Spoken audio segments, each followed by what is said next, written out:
போகலாமே வந்திருக்கிறாங்க. போய் நீ பாத்துட்டு வரியா? அவன் பலராம அவன் போனான்டா. அவன் போனோம் என்னமோ அவங்க கிட்ட விளையாடி இருக்கிறாங்க. இருந்தாலும் உன்னை பார்க்கணும்.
ஆமாடா மேல இருந்து கீழே வரைக்கும்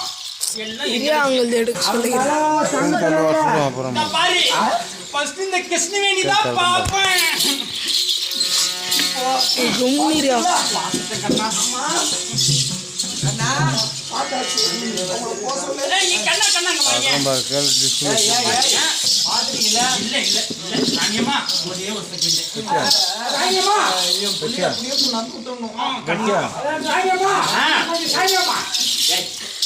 கண்ணா இப்ப பார்த்தா எங்களை பார்க்கணும்னு உனக்கு ஒரு ஆசை வந்ததுன்னா சரி எங்க வீட்டு அடையாளம் சொல்றேன், அங்க வந்து பார்க்கணும். அப்படியா? இதோ பாரு, 3வது தெருவு. இந்த வீதியை வழியா 3வது தெருவு 4 மாடி இருக்கும். எதிர்க்க ஒரு தென்னை மரம் இருக்கும். ஆமா ஆமா தென்னை மரத்துக்குள்ள மேல 4வது மாடி இருக்கு பாரு. ஆமா, அந்த 4வது மாடியில ப்ளூ கலர்ல என்ன கலரு? ப்ளூ கலர்ல ப்ளூ கலர்ல ப்ளூ கலர்ல ஒரு ஜன்னல் இருக்கும். ஆமா, அந்த ஜன்னல் வழியா வந்து பாத்தீங்கன்னா இந்த அத்தைய பாக்குற மாதிரி பார்க்கலாம். அப்படியா? சரி ஐயா, பாய் பாய் அந்த அக்கா ப்ளூ கலர் பண்ணிக்குதுல்ல அப்படியே பாக்குற மாதிரி பார்க்கலாம். அதெல்லாம் கண்ணா பாய். உங்க அடியா சொல்லிட்டு பாருங்க. ஆனா கண்ணா எப்படி இருந்தா இப்படி வந்து 4வது வீடு வந்து 5 மாடி இருக்கும். 5 மாடியில 5 மாடியில ஜன்னல் வந்து பார்த்தீங்கன்னா நான் அப்போ வருவேன். 4வது